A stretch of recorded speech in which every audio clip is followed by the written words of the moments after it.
नमस्कार, खबरों की खबर में आपका स्वागत है। राज्यसभा चुनाव की घोषणा हो चुकी है और 18 सीटों पर राज्यसभा के लिए चुनाव होना है 19 जून को। 19 जून को चुनाव होगा और उसी दिन गिनती की जाएगी। लेकिन राज्यसभा चुनाव होने से पहले ही कांग्रेस की नैया डगमगाती हुई दिखाई पड़ रही है। मध्य प्रदेश में कांग्रेस ने पहले ही एक सीट गंवा दी है। उसके बाद गुजरात में भी तनातनी चल रही है और लगभग अब ये तय हो चुका है कि गुजरात में भी कांग्रेस को एक सीट गंवानी पड़ेगी, जो उसके पास आना चाहिए था। लेकिन अब एनसीपी प्रमुख शरद पवार ने भी भारतीय जनता पार्टी का साथ दे दिया है और उसके बाद गुजरात में अब एक राज्यसभा की सीट कांग्रेस के हाथ से चली गई है। लेकिन इससे बड़ी एक भूचाल वाली खबर है और वो खबर राजस्थान से है। राजस्थान में 3 सीटों पर राज्यसभा का चुनाव होना है। लेकिन समस्या ये है कि भारतीय जनता पार्टी को एक सीट पर बहुमत है, एक सीट मिल जाती और उसके बावजूद भारतीय जनता पार्टी ने 2 उम्मीदवार खड़ा किए हैं, जबकि 2 सीट कन्फर्म तौर पर कांग्रेस को जानी है। और इसके लिए भारतीय जनता पार्टी ने जो दूसरा कैंडिडेट खड़ा किया है उससे कांग्रेस के खेमे में हड़कंप मचा हुआ है, क्योंकि कांग्रेस को ये पता है कि आखिरकार जो भारतीय जनता पार्टी ने एक अतिरिक्त उम्मीदवार खड़ा किया है उस उम्मीदवार को किसके भरोसे पर खड़ा किया, क्योंकि कांग्रेस अकेले दम पर वहां पर 2 राज्यसभा सीट जीतने के लायक विधायकों के साथ है। जबकि अगर भारतीय जनता पार्टी को कांग्रेस के अलावा सारे विधायक जो दूसरे पार्टी के विधायक हैं और निर्दलीय विधायक हैं ये समर्थन दे भी देते हैं, फिर भी भारतीय जनता पार्टी दूसरी सीट नहीं जीत पाएगी। अब भारतीय जनता पार्टी को किसके ऊपर भरोसा है कि आखिरकार कांग्रेस को कौन सा ऐसा नेता है जो भारतीय जनता पार्टी के इस उम्मीदवार को जिता पाएगा। ऐसी स्थिति उत्पन्न हो गई है जिसमें ये पूरे कयास लगाया जा रहा है कि माधवराव सिंधिया के बेटे ज्योतिरादित्य सिंधिया ने जिस तरह मध्य प्रदेश में तोड़-फोड़ करके कांग्रेस की सरकार गिरा दी, उसी तरह से अब राजस्थान में भी कांग्रेस के खेमे में हड़कंप मचा हुआ है कि ज्योतिरादित्य सिंधिया वहां बड़ा खेल करने वाले हैं। और जो वहां पर चल रही है राजनीतिक तैयारियां, उससे कांग्रेस और भारतीय जनता पार्टी के बीच का ये जो बैलेंस है गड़बड़ाने वाला है। और राजस्थान की जो विधानसभा की स्थिति है वो फिर से एक नए समीकरण की तरफ बढ़ने वाली है।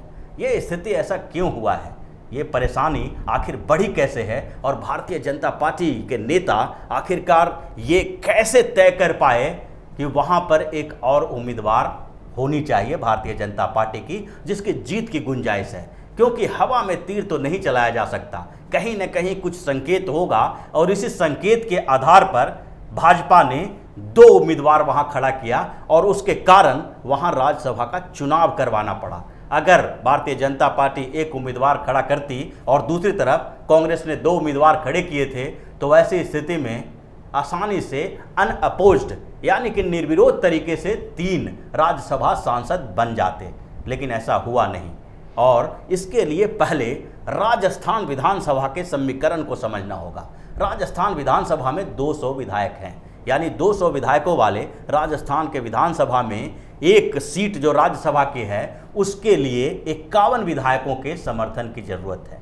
51 विधायकों के समर्थन से अगर देखा जाए तो राजस्थान विधानसभा में जो कांग्रेस की स्थिति है वो सबसे मजबूत है। वहाँ 107 विधायक कांग्रेस के हैं और इसमें वो 4 विधायक भी शामिल हैं जो बसपा को छोड़कर कांग्रेस में शामिल हो गए थे। कुछ समय पहले की ही बात है जब बसपा ने कांग्रेस की सरकार को समर्थन दिया था, उसके बावजूद बसपा के सारे विधायकों को तोड़कर कांग्रेस में शामिल करवा लिया गया। तो अभी 107 विधायक कांग्रेस के पास राजस्थान विधानसभा में हैं और उसको 2 सीट जीतने के लिए, राज्यसभा की जो 2 सीटें हैं उस 2 सीटों को जीतने के लिए उसको 102 विधायकों की ज़रूरत है, जबकि उसके पास 107 विधायक हैं। दूसरी तरफ भारतीय जनता पार्टी की स्थिति कुछ अलग है। भारतीय जनता पार्टी एक सीट तो कंफर्टेबल तरीके से जीत जाएगी, लेकिन दूसरी सीट पर उसको दांव-पेच लगाना पड़ेगा और वो बहुत ही मुश्किल है। वो तभी हो सकता है जबकि कांग्रेस के विधायक क्रॉस वोटिंग करें, यानी कि भारतीय जनता पार्टी को वोट दें। और भारतीय जनता पार्टी को वोट जो दिलवाएंगे वो है सचिन पायलट। भारतीय जनता पार्टी के पास 72 विधायक हैं और 72 विधायकों से सिर्फ एक सीट जीती जा सकती है। दूसरी तरफ जो 13 निर्दलीय विधायक हैं उसमें से अभी जो सरकार चल रही है राजस्थान के अशोक गहलोत की, उसमें 11 विधायक जो निर्दलीय विधायक हैं वो कांग्रेस के साथ खड़े हैं। सीपीएम के 2 विधायक कांग्रेस के साथ हैं। दूसरी जो पार्टियां हैं राष्ट्रीय लोकतांत्रिक पार्टी, राष्ट्रीय ट्राइबल पार्टी, ये जो 2 और 3 विधायक इन दलों के हैं वो भी कहीं न कहीं सरकार के समर्थन में है और कुछ भारतीय जनता पार्टी के समर्थन में है। लेकिन पूरे कंपोजिशन को देखिए तो अगर सारे पार्टी जो कांग्रेस के अलावा दूसरी पार्टियां हैं उसके विधायक किसी भी तरह से भाजपा को समर्थन दे भी देते हैं तो भी भाजपा दूसरी सीट नहीं जीत पाएगी। लेकिन यहाँ पर दूसरी सीट के लिए उम्मीदवार खड़ा करने का मतलब है कि कहीं न कहीं सचिन पायलट से इसके बारे में बात हो चुकी है। सचिन पायलट पहले से ही नाराज़ चल रहे हैं। जब विधानसभा का चुनाव राजस्थान में हुआ था तो उस समय सचिन पायलट वहाँ पर सबसे ज़्यादा मेहनत करने वाले कांग्रेसी नेता थे। वहाँ राजस्थान के हर क्षेत्रों में घूमते हुए वो नज़र आते थे और राजस्थान विधानसभा की सारी जिम्मेदारी उन्हीं के कंधों पर थी, क्योंकि उस समय अशोक गहलोत केंद्र में की राजनीति में आ गए थे। वो राहुल गांधी के करीब दिखते थे और हर जगह राहुल गांधी के साथ दिखाई पड़ जाते थे, यानी गांधी परिवार के साथ साथ वो हर जगह दिखते थे, जिसके कारण अशोक गहलोत को ऐसा लग रहा था कि जब केंद्र में इनकी भूमिका बढ़ रही है और जैसा कांग्रेस को ऐसे उम्मीद लग रही थी कि इस बार जो 2019 में लोकसभा चुनाव होना है उसमें मोदी की हार हो जाएगी।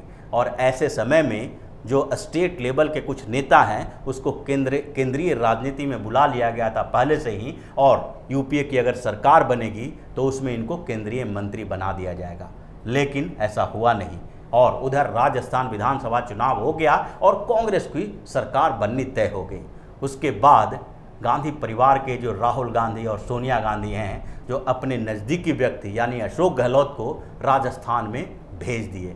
वहाँ पर सचिन पायलट मुख्यमंत्री के सबसे प्रबल दावेदार उम्मीदवार बताए जा रहे थे। वो युवा नेता थे और उनको ये लग रहा था कि इस बार राजस्थान का कमान उनके हाथों में सौंपी जाएगी, लेकिन ऐसा हुआ नहीं और अशोक गहलोत और सचिन पायलट के बीच तनातनी जो वहाँ से शुरू हुई है अभी तक चल रही है।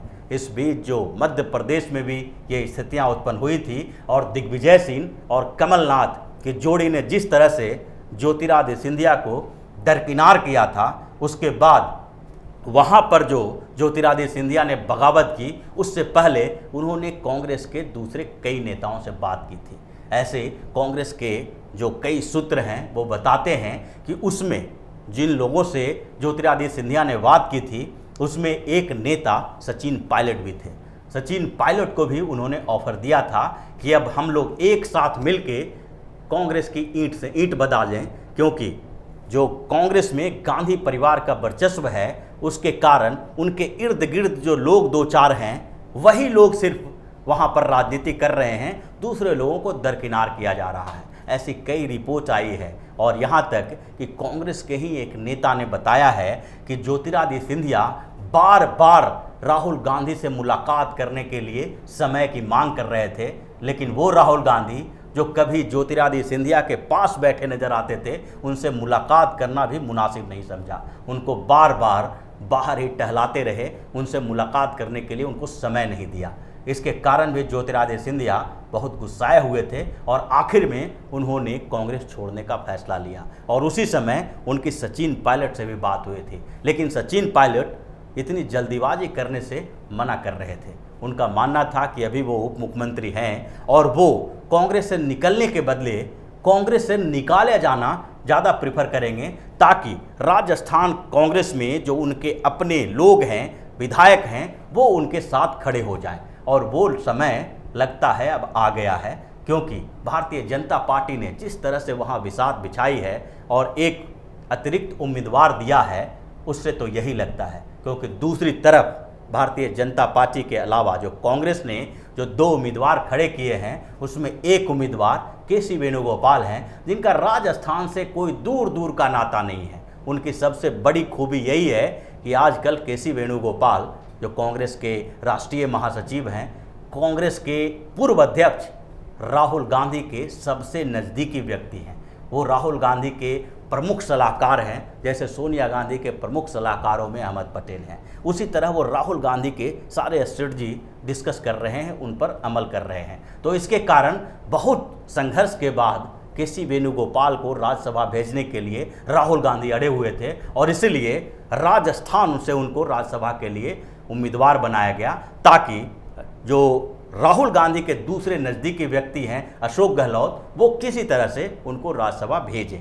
और इसी बात को लेकर राजस्थान के कांग्रेस के अंदर हड़कंप मचा हुआ है। दूसरे उम्मीदवार जो नीरज डांगी हैं कांग्रेस के, वो राजस्थान कांग्रेस के महासचिव हैं और उनके लिए कोई समस्या नहीं है, लेकिन राहुल गांधी के जो भेजे गए उम्मीदवार हैं केसी वेणुगोपाल, उसी के कारण कांग्रेस के खेमे में खलबली मची हुई है और कई विधायक जो हैं वो क्रॉस वोटिंग करने के लिए तैयार हैं और सचिन पायलट इसकी पृष्ठभूमि लिख रहे हैं। और इसीलिए भारतीय जनता पार्टी को ये उम्मीद है कि वहाँ पर 2 राज्यसभा सीट भाजपा को मिलेगी और 1 राज्यसभा सीट ही कांग्रेस के पास जाएगी, जिसमें कांग्रेस को 2 राज्यसभा सीटों को जीतने के लिए बहुमत होने के बावजूद केसी वेणुगोपाल की कुर्सी जो राज्यसभा जाने की संभावना है वो कमज़ोर होती दिखाई पड़ रही है। और सचिन पायलट जो खेमेबंदी कर रहे हैं वो 19 जून के आसपास ही ये समस्या का पूरा जो सामने आएगा, जो मामले हैं वो सामने आ जाएंगे और सचिन पायलट के समर्थक या तो इस्तीफा देंगे या फिर क्रॉस वोटिंग करके अपने जो पोस्ट है, जो विधायक का पद है, उससे निलंबित होने का इंतजार करेंगे, ताकि फिर से वहाँ पर एक नया राजनीतिक समीकरण बन सके और अशोक गहलोत के मुख्यमंत्री की कुर्सी खतरे में हो जाए। तो इसी तरह की खबरों के साथ फिर से हाजिर होंगे। तब तक के लिए बने रहिए हमारे साथ और देते रहिए हमें सहयोग, ताकि इसी तरह की खबर हम आपके लिए लाते रहें। धन्यवाद।